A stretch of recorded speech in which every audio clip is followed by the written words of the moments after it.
ورحمة الله وبركاته. الحمد لله رب العالمين والعاقبة للمتقين والصلاة والسلام على رسوله وأصحابه أجمعين. أعوذ بالله من الشيطان الرجيم. بسم الله الرحمن الرحيم. لقد كان لكم في رسول الله أسوة حسنة. محترم سامعین کرام، اللہ رب العزت نے اس عالم کی بہت ساری چیزیں پیدا کی اور ان میں اشرف المخلوقات حضرت انسان کو بنایا ہے، اور انسانوں میں سب سے افضل حضرات انبیاء کرام کو بنایا ہے، اور انبیاء میں سب سے افضل محمد مصطفیٰ صلی اللہ علیہ وسلم کو بنایا ہے۔ آپ صلی اللہ علیہ وسلم تمام انسانوں کے لیے رہبر ہیں۔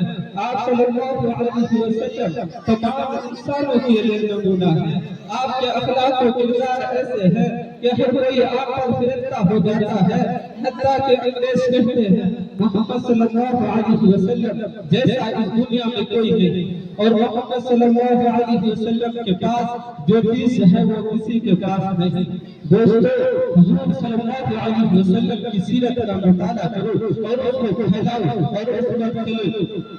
محترم حضرات، حضرت عائشہ صدیقہ رضی اللہ عنہا فرماتی ہیں کہ قرآن آپ کی سیرت اور اخلاق کا مجموعہ ہے۔ اللہ نے قرآن اتارا اور آپ کی اخلاق اس کی تفسیر ہے۔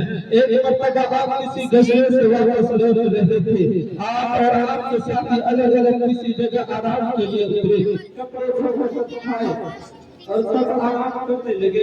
اتنے میں ایک شخص آیا، آپ کی تلوار جو درخت پر چڑھی ہوئی تھی لے کر کھڑا ہو گیا کہ آج محمد کو قتل کرنے کا اچھا موقع ہے۔ آپ صلی اللہ علیہ وسلم بیدار ہوئے اور کھڑے ہو گئے۔ دشمن نے کہا، بتا محمد، آپ تجھے اس سے کون بچائے گا؟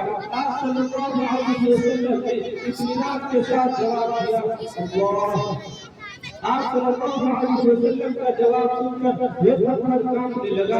آپ صلی اللہ علیہ وسلم نے تلوار لی اور کہا کہ بتا اب تجھے کون بچائے گا؟ وہ کہنے لگا، اب آپ ہی کے لیے شرط پر ہوں۔ آپ صلی اللہ علیہ وسلم نے معاف کر دیا۔ دیکھو، حضور صلی اللہ علیہ وسلم کو قتل کرنے جا رہا تھا، مگر حضور صلی اللہ علیہ وسلم نے معاف کر دیا۔ یہ تھے آپ کے اخلاق۔ ایسے کئی واقعات ہیں جو کتب حدیث میں بھرے پڑے ہیں۔ آپ صلی اللہ علیہ وسلم کو کتنا ستایا، کتنی اذیتیں دی، پھر بھی بندہ کے وقت آپ صلی اللہ علیہ وسلم نے سب کو معاف کر دیا۔ محترم دوستو، حضور صلی اللہ علیہ وسلم کی سنت اور اخلاق کا مطالعہ کرو تو آپ کو اندازہ لگے گا کہ حضور صلی اللہ علیہ وسلم نے امت کے لیے جیسے اخلاق پیش کیے۔ قرآن کے مؤمنین نے سیرت کی کتابوں میں یہ واقعہ بھی ذکر کیا ہے کہ جب حضور صلی اللہ علیہ وسلم کے عمر کا اسٹارٹ تھی، جب انہیں سے مکہ نے کعبہ کو اسیر میں تعمیر کیا کیونکہ اس کی دیواریں سیلاب کی وجہ سے ٹوٹ گئے تھے۔ عمارت کی تعمیر میں سب ٹھیک رہے، مگر جب حجر اسود پر سب کرنے کی باری آئی تو آپس میں اختلاف پیدا ہو گیا اور یہ اختلاف ختم ہو گیا۔ چار دن مصیبت میں قسمیں گزر گئے اور مقصد سے دکھائی یہ تھی کہ یہ کام میرے ہاتھ سے انجام پائے۔ بالآخر ابو امیہ بن جعفر جو سب سے بڑی عمر والا اور پسندیدہ تھا، اس نے مشورہ دیا کسی کو حکم بنا کر یہ کام پائے تکمیل تک پہنچایا جائے۔ اس کی رائے پر سب نے اتفاق کیا اور یہ بات قرار پذیر ہوئی کہ جو شخص سب سے پہلے حرم میں داخل ہوگا وہی اس کا حکم ہوگا۔ اگلے روز سب سے پہلے آنے والے شخص نبی کریم صلی اللہ علیہ وسلم ہی تھے۔ جب آپ صلی اللہ علیہ وسلم کو خانہ کعبہ کے دروازے پر پائے تو هذا الامین رضینا کے نعرے لگا دیے، یہ امین ہے، ہم ان کے فیصلے پر راضی ہیں۔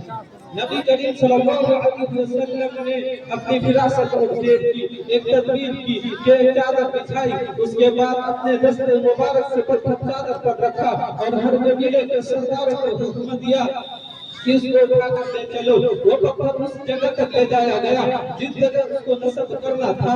اس کے بعد حضور پاک صلی اللہ علیہ وسلم نے اس وقت کے دست مبارک سے اس کی جگہ نصب کر دیا۔ اس طرح وہ فتنہ ختم ہوا، ورنہ قریش سے فتنہ معمولی بات پر 10 برس جنگ کیا کرتے تھے، اور یہ ایک بار بہت بڑا کام تھا۔ محترم سامعین، اس واقعہ سے معلوم ہوا کہ حضور صلی اللہ علیہ وسلم نے کس طرح لوگوں کے درمیان جھگڑوں کو مٹایا۔ اگر آج کوئی شخص کسی قوم کا قائد بنتا ہے تو جناب رسول اللہ صلی اللہ علیہ وسلم کی سیرت و اخلاق مطالعہ کر کے اس کو عملی جامہ پہنائے، انشاءاللہ یزول زیادتی یہ وہ خطابہ جو آج دیکھنے کو آ رہا ہے تم کو کچھ مل سکتا ہے۔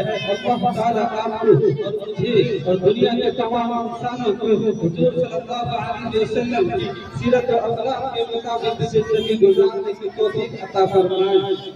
کہ محمد سے وفا تو نے تو ہم تیرے ہیں، کہ محمد سے وفا تو نے تو ہم تیرے ہیں، یہ جہاں کیا چیز ہے جو بھی طلب تیرے ہیں، وما علینا الا البلاغ۔